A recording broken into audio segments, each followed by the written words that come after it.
It is hereby conceded that all motion is expressed in waves, but those waves are not undulating. Energy cannot travel along waves because entire waves do not form in sequence.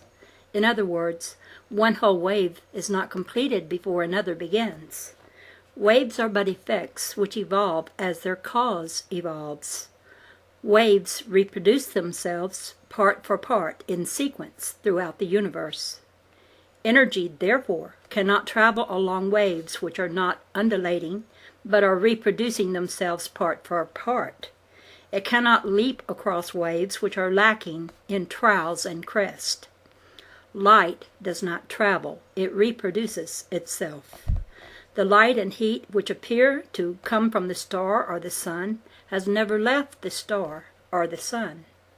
That which man sees as light and feels as heat is the reproduced counterpart of the light and of the heat, which is its cause. The cause remains in the restricted area of the state of motion, where it began its existence as an appearance, until it expands into disappearance. That which man sees as a star is not a vision, a picture, an image, or a reflection of the star. It is the exact reproduced chemical counterpart of the star, integrated as light within the observer. That which is true of the star is true of the image of the mountain, or the brook, or the meadow violet. No idea of mind is seen at a distance. The state of motion, which represents the ideal, is reproduced as light by regenerative impact within the observer. No ideal of mind has place or position in time or space. All ideal is universal. All generated states of motion degenerate by expansion. Expanding states of motion regenerate by impact against the inertial planes of higher potential. Man has a higher potential than his surrounding atmosphere. Any object seen by man is a generated potential which is higher than the expanded potential which intervenes between the object and the observer. The higher potential of the object discharges into the lower surrounding potential as the reproduced expanded counterpart of its particular state of motion, and recharges within the observer. This reproducing, expanding counterpart impacts against the inertia plane of equal pressures, which exists somewhere between the object and the observer. This impact causes a reversal of the process of reproduction of an expanding counterpart into reproduction of a contracting counterpart. The expansion of a state of motion is degenerative. The recontraction of expanding states of motion is regeneration. The law of reproducing ideal is the principle of universality. All that is of everything else that is. The principle of reproduction is the principle of energy transmission. Energy transmission is conductive and inductive. Conduction is the lowering of high potential toward inertia. Induction is the raising of a low potential away from inertia. The electronegative dissipative reaction impulse of energy transmission is conduction. The electropositive generative action impulse of energy transmission is induction. Conductive energy resists the completion of the wave. Inductive energy ever leaps ahead in its eagerness to complete the wave. Conductive energy ever pulls toward inertia through the harmonic of the wave. Inductive energy ever pulls toward the overtones of the wave, which are the points of maximum opposition. A state of equilibrium is the state of inertia which exists where pressures of two opposing high potentials of accumulated energy are equalized. Form of idea is a state of potential which is held together as form by the genero-active law of gravitation until it is torn apart by the radioactive law of radiation. All potential is constantly changing and interchanging. The potentials of all things are constantly rising because of their absorption of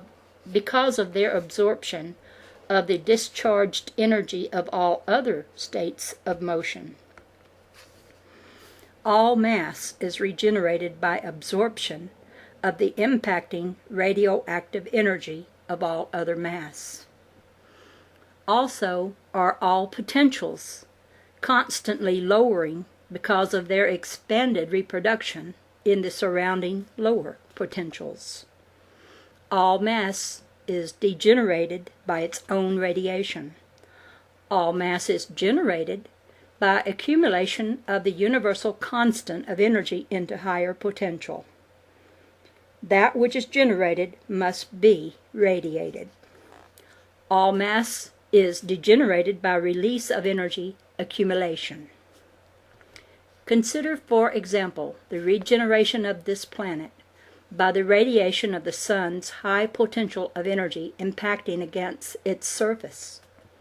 Modern science presumes that heat travels in some mysterious manner across the vast 90 million miles of space between the sun and the earth, crossing that space in which a temperature of nearly absolute zero prevails, and then arriving here hot.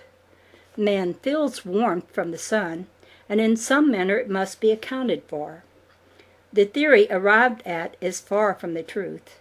Somewhere in the intervening low potentials between the sun and the earth is the inertial plane, where the pressures of the potentials of the sun and earth are equalized.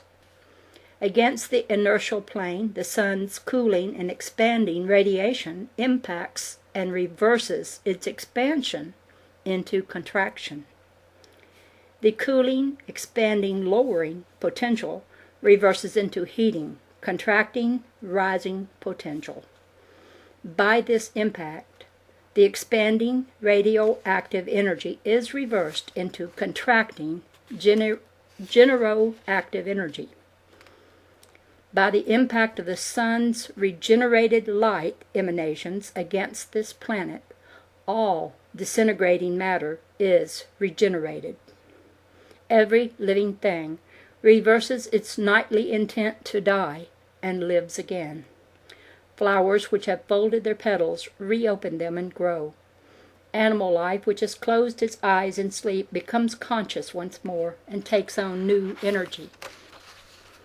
The modern concept that solar energy is due to contraction is a misconcept.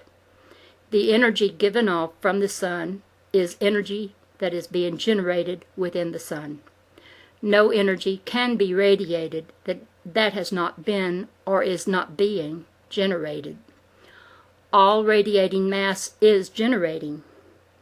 All opposite effects of motion are simultaneous in their expression. The sun is preponderantly generative. It is heating. The sun is in a lesser degree radiative. It is cooling. As the sun heats, it radiates. Radiation disintegrates. As the sun cools, it generates. Generation integrates. Here follows the law of the cycle of appearance and disappearance of form. Cold generates. Generation contracts. Contraction integrates. Integration heats. Heat radiates. Radiation expands. Expansion disintegrates. Disintegration cools. Thus it may be seen that one opposite is always born of the other, which in its turn becomes the cause of the first.